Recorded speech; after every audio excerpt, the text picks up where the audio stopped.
The other part of your business, which is the eyewear business, you all had a target of also 10 million pieces by 23. Of course, that would have been impacted by the pandemic, etc. What is the updated volume target on that one? Actually, the team spent the last 2 years in really, streamlining the operations of the division and the business, and it shows in the results. It does. And it shows in the predictable monthly performance on every line of those results, actually. And having done that, having established that foundation, and actually created a culture of, gross margin, cost, all that I spoke of. Now the team is, dreaming big from a sales growth point of view, and we'll soon be, sharing what we actually are gunning for in the eye care business on that front.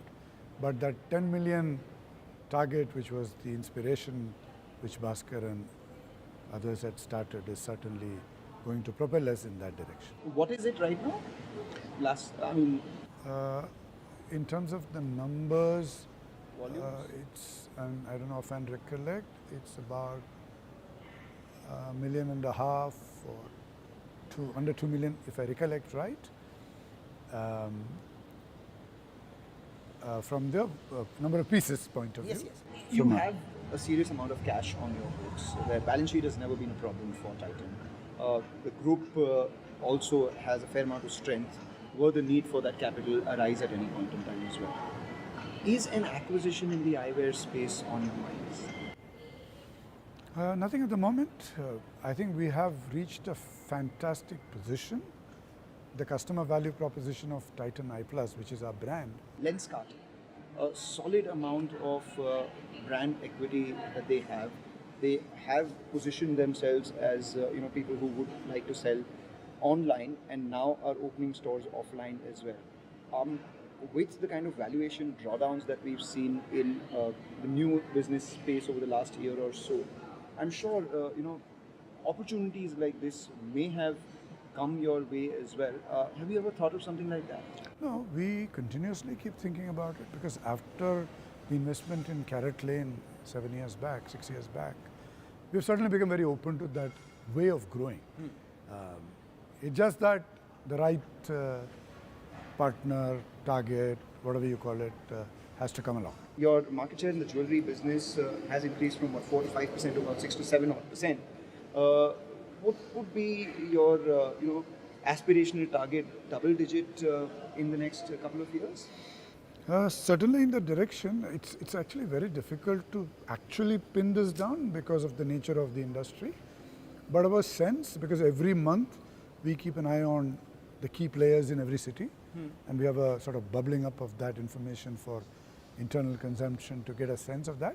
So if I look at, therefore, in the last 1 year, 2 years, 3 years, 4 years, like that, quarter on quarter, how much we have grown and what the big competitors in each of the cities has grown, that 5 becoming 7 or 8 is through that process of comparison. And if I were to look at it in that same way, yes, should certainly go towards pretty close to 10% in the kind of 2 to 3 year time frame, because of the 2.5x that Ajoy and team have declared also. How do you position Titan for the new age consumer? Women are intrinsically excited about jewelry. Yeah. Now, some women may have a view on why should I spend sort of tens of thousands on a fine jewelry which is made of gold and diamonds.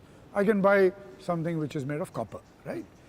But the store of value aspect of jewelry is so deeply rooted in the Indian, I would say, DNA, that it would take probably 2-3 generations for that to reduce. Which means the success of a Carrot Lane or a Mia is because that on the one hand, they are accessories, and therefore they are part of your makeup, get-up, emotion and all that. But equally, they are store of value. So is now the next leg of growth in terms of positioning for the jewelry business adornment and beauty? Because you came as a person who was extremely pure. The purity of gold was the first plank, and organized nature of the business. The trust that brand Tata and Tanishq bought with Titan, etc. All of that were the planks that you grew on. Now with hallmarking, a lot of that has been standardized, purity, etc. A lot of the brands have come in as well, some of them in the listed space too.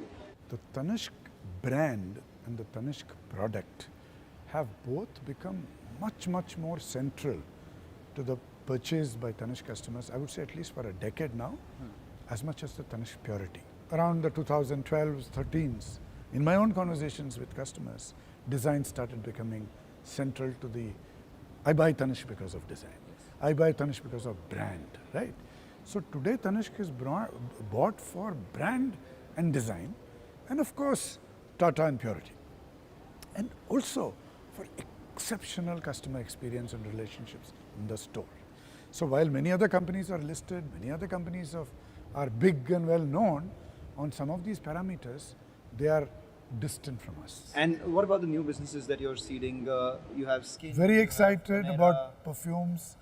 Taneira, we want to make Taneira like what we made Tanishq for the jewelry industry in every which way.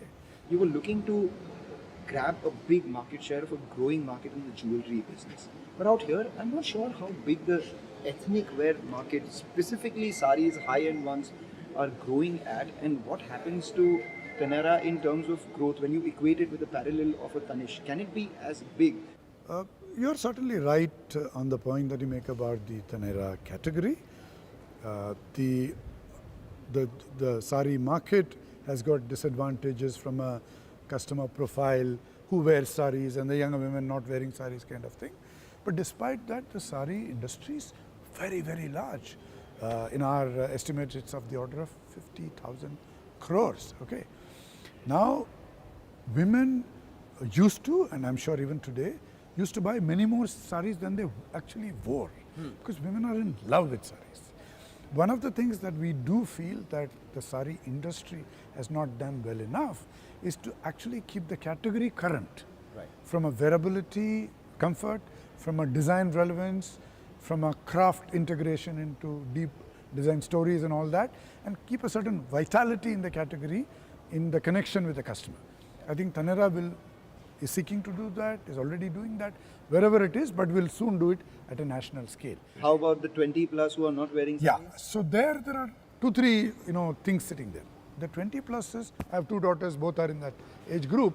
They know how they feel and how they look when they wear a sari. So, we want to bring in, like if Taneira becomes this brand of choice in an LSR or a St. Xavier's convocation day. Yes. Where everybody in St. Xavier's in Bombay. Are you looking at things beyond saris as well? Are you looking? We already have what do we call SKD, which is Salwar Kameez Dupatta. We have lehengas, but the focus in the next couple of years will be saris. And is men a part of that? Not in our thinking at the moment, because it's too much to sort of focus on at one go. And the perfumes as well. The distribution channel for the perfume. No, perfumes is challenging. It's in fact very strange that the penetration of EDP, is as low as it is in a country like India. We are wanting to make it a big thing. No particular strategic sort of thrust that I'm able to share at the moment, but we certainly believe in it, and I'm sure soon it'll happen. And the ladies' bags category, which you've just entered, how's the response been? Because, there was someone to the tune of, VIP as a player. They entered the ladies' bag category as well with Caprese. Found it difficult to, navigate through that market. What makes you confident here? See, it's wherever it is a product on the person, which makes the person feel good, look good and all that, and where a certain consumer orientation is useful in building much better value propositions, we have done exceedingly well. A bag for a woman is a product of that kind, and we know what we are capable of. We are very confident that we'll transform that industry. What are your thoughts on international? You have the target of 2,500 crores there. And what are the other categories that are on your mind right now? The big thing at the moment is Tanishq, but we are also dreaming big on eye care, and we believe that in certain parts of the world it can be a decent sized business for us, and we'll talk about it in concrete terms when you have something concrete to show.